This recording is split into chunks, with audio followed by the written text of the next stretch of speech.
In this video, we continue our investigation of the natural logarithm function by investigating the associated anti-differentiation formula. So as a reminder, from a calculus perspective, we define the natural log of x to be this definite integral from 1 to x of 1 over t dt.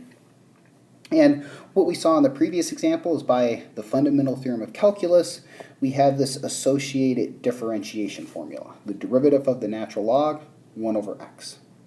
So now the natural question is, what is the associated anti-differentiation formula?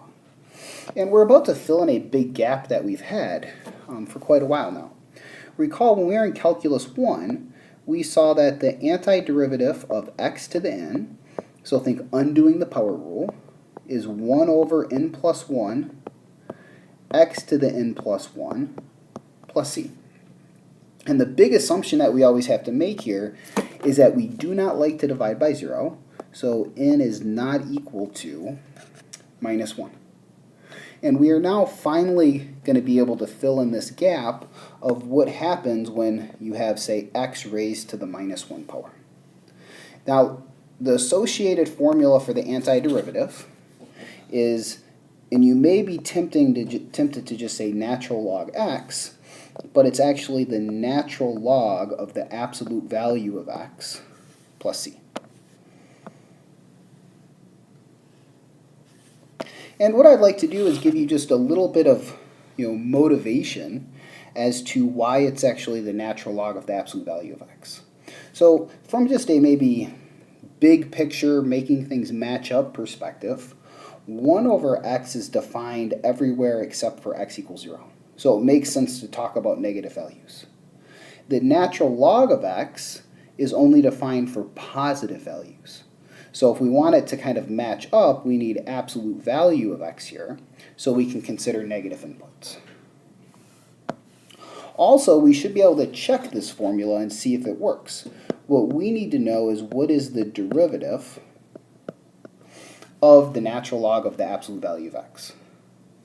And let me kind of remind you, if we want to define something involving the absolute value, we actually need to do this with a piecewise defined function. We need to think about what's happening when x is positive and what is happening when x is negative. So if you plug a positive value into the absolute value, that's what you get back. So this would just be natural log of x. But if you plug a negative value into the absolute value, what you get out is its opposite. So when x is less than 0, this should be the natural log of minus x. So let's just very quickly kind of check out these derivatives. When x is bigger than 0, the derivative of the natural log of the absolute value of x is the derivative of ln of x, which, as we know, is 1 over x. And we need the same thing to happen for negative values. When x is less than 0, the derivative of the natural log of absolute value of x, so when x is less than 0, the natural log of the absolute value of x is equal to the natural log of minus x. And in order to differentiate this, we need the chain rule. Take the derivative of the outside function, 1 over, evaluate at the inside function, and then multiply by the derivative of the inside function. And we end up with, once again, a 1 over x. So when x is positive, the derivative of the natural log absolute value x is 1 over x. Same when x is negative. So in general, the derivative of the natural log of absolute value of x is 1 over x. So check, we verified that our new formula is true. So what we would like to do now is just go ahead and apply this new formula to a few examples. So let's evaluate the following indefinite integral. Now, recall from our Calculus 1 review videos that we're in an ideal situation when it comes to evaluating integrals. We can either look at the integral and immediately compare to our table of basic formulas, or get there with a few algebraic manipulations. If not, we're going to need to do a substitution. And in this case, there's no basic algebraic simplifications I can see. So I'm going to try a substitution. So for your substitution, you want to pick u to be an inside function.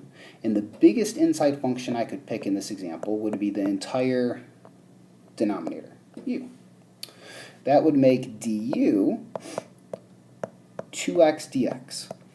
And recall what we have to do. We have to take this integral, which involves only x's, rewrite it in terms of an integral only involving u's. So this x dx needs to somehow be written in terms of u's. So 1/2 du is x dx. So rewriting solely in terms of u's, we have 1/2, which is a constant that pulls up front, the antiderivative 1/u du. And this brings us exactly to our new formula. The antiderivative of 1/u, natural log, absolute value u, plus c. And because it's a u substitution with an indefinite integral, we resubstitute. Now, note in this case, if you forgot the absolute values, you would be correct, because x squared plus 1 is always a positive quantity. So you could get away with just regular parentheses here. But it is good practice to always write the absolute values, so I will leave it as is. Let's now evaluate the integral of tangent of x. Now, we don't have a formula for this. It's not something we've previously been able to evaluate. But as a bit of intuition, think if we wanted to differentiate this function, what would be a good approach? And a good approach for differentiation would be to rewrite it in terms of the more basic trig functions. Tangent is sine over cosine. So once we see it in this form, the question is, can we somehow evaluate this? There's really no algebraic or even trigonometric manipulations that I can do, so that leads me to think about a substitution. For a substitution, we always want to try to pick u to be an inside function. And the only inside function present here would be the bottom of the fraction, i.e. the denominator. So if we let u be equal to cosine x, du is equal to minus sine dx. So we have u, and then sine x dx is going to be minus du. So this works out very nicely. You have minus, which is a constant that pulls out front, and lo and behold, we're once again left with our new formula, 1/u. So the antiderivative is natural log absolute value of u. And then our last step with the substitution is we take this u equals and substitute it back in. So this is minus the natural log of the absolute value of cosine plus c. And perfectly good to leave your answer in this form, but let me just observe that typically, in a textbook or the back of our book, it's going to give you a different solution. It's going to instead be the natural log of secant. So what's going on here? Well, a property that we will discuss in a few videos is that if you have a constant in front of a natural log, say this minus here, you can move that inside as a power. So if you wanted to take this a step further, you could write this as the natural log of cosine x to the minus 1 plus c. And remember, raising something to the negative 1 power is its reciprocal 1/cosine, and the reciprocal of cosine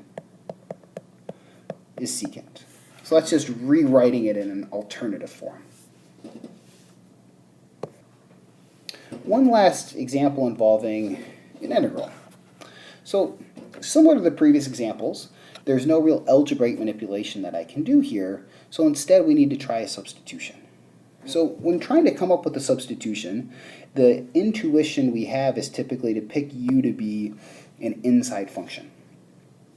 So you might naturally look to the denominator, which has worked on our previous example, and say, how about u equals x? And if you were to write down u equals x, you would have du equals dx, And this wouldn't necessarily be incorrect, it's just that it doesn't help us. What it does is it gives us back exactly the same integral that we started with. So with that in mind, the other possible choice I see that could work is maybe u equals the natural log of x. And there's never any guarantee, it's just a matter of trying and see what happens. But from a function derivative pair perspective, it matches up nicely, because du would be 1 over x dx. So you have a u, and then this dx over x, which is left over, is exactly du. So it works out almost too good to be true. Limits of integration, which we need to change, and our integral is u du. So in terms of changing the limits of integration, we think the lower limit of integration, x equals 1, that implies u equals the natural log of 1, which is a common value, which is 0. And then for that upper limit, we have x equals e, so u would be the natural log of e, which is 1. And both of those ideas will be hit upon in future videos. So this becomes the definite integral from 0 to 1. The antiderivative of u is 1/2 u squared. We plug in 1, we put a minus sign, we plug in 0. That leaves us with the number 1/2.